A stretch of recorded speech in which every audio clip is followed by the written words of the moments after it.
Hello and welcome to this video recording on how to fill in the budget template when applying for the Ignite Culture Fund facility for the year 2022.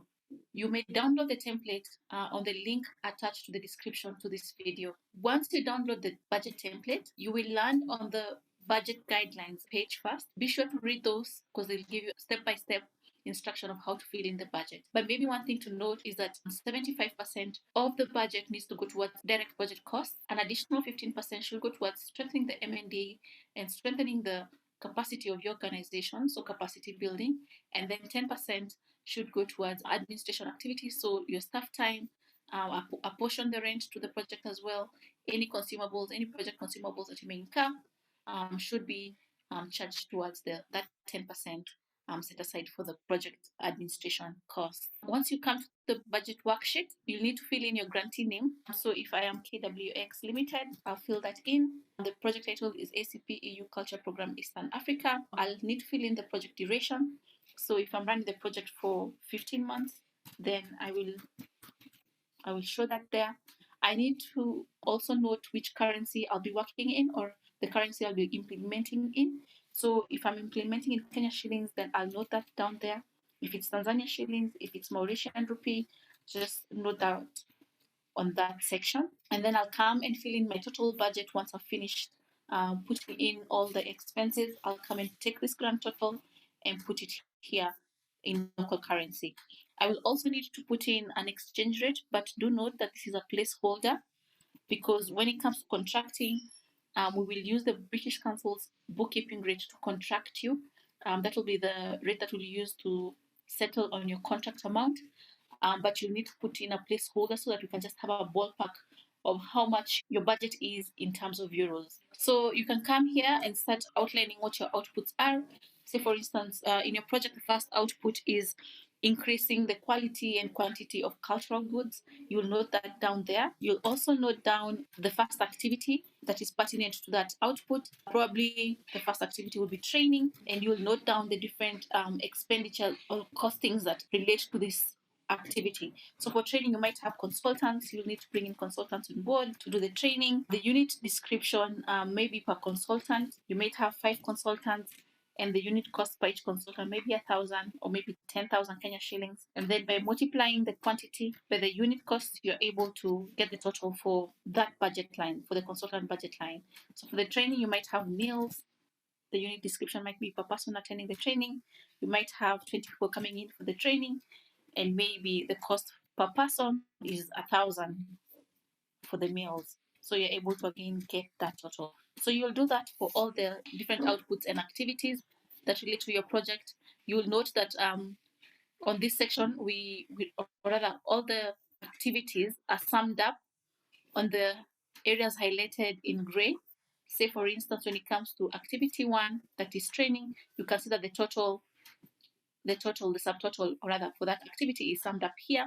And then these different summations, or rather, these different subheadings or subtotals for both activity 1, activity 2, and activity 3 are then summed up to come up with a subtotal for output 1. All the subtotals for the outputs are then summed up. So that's subtotal for output 1, output 2, output 3, and subtotal for output 4. And then we have the total project cost. Your project might have less outputs. It might have more. So if it has more than 4 outputs, increase and have output 5 on this Excel template. If it has less, don't delete, retain. So you'll notice that the budget lines falling under each activity are being summed up on the area highlighted in gray. So subtotals for each activity are being summed up here. So you'll note that activity 1's totals, activity 2 totals, activity 3 totals are being summed up to come up with a subtotal for output 1. And then the subtotal for output 1 is then summed up with the subtotal for output 2 and subtotal for output 3 and 4 to come up with the total project cost. Now your project might have more outputs or less outputs. If you have more outputs, you may go ahead and create more rows and add an additional output 5. If you have less outputs, then you can just fill in the first either 2 outputs or the first 3 outputs and leave the extra outputs, leave them unfilled. And then once you have the total project cost, then you come and budget for administrative costs. So say staff time for your accountant. If they're going to be spending 30% of their time on the project, then you cost for that appropriately. say for instance, if their salary is 100,000 Mauritian rupee and they're only spending 30% of their time on the project, then you'll be able to cost a monthly salary for them for 30,000. If their total salary was 100,000, then you're able to cost for 30,000 per month for them because they're only working 30% for this project. Then you're able to put in the number of months. If your project is running for 15 months, then you're able to cost for 15 months of their time at 30% of their full salary amount, and then you're able to have a total costing for your accountant for the entire project period as 450. You'll also need to note which year you're incurring this expenditure. Say for your accountant, if it's 15 months, then probably in year one, they'll do the project either for 10 months, and then the additional 5 months will be done in year two.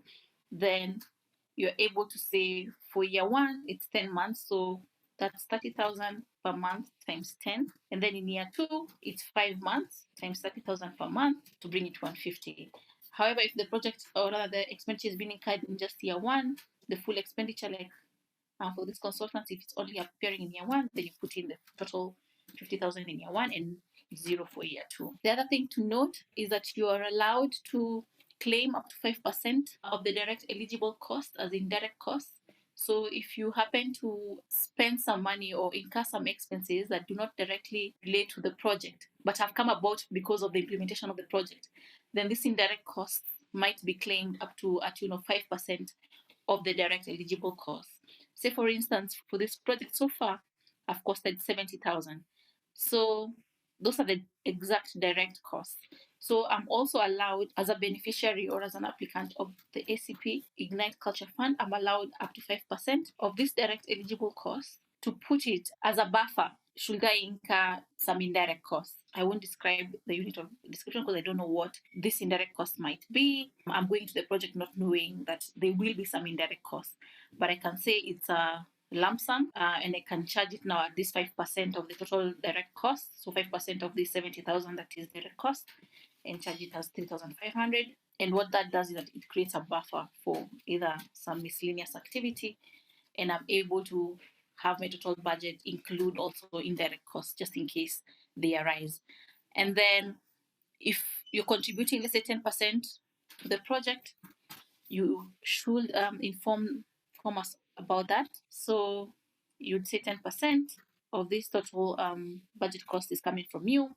If there's an additional also 10% coming from a third party, you can indicate that, but do note that it's not a requirement to have the funds either have you sort of do a contribution or have a third party also contribute. This could totally be 0 and 0, and the entire project could be funded by Ignite Culture, and that's okay. It's not a disqualifying factor. But if in case there's someone else who's contributing money, do let us know so that we can know how to apportion what amount is being funded by the Ignite Culture facility. So in this instance where there's 10% coming from the organization and another 10% coming from a third party, then Ignite Culture will be asked to only contribute 58,800. I hope that was insightful, and it has given you some nuggets on how to go about filling in this budget template. All the best, and hope to see you on this other side.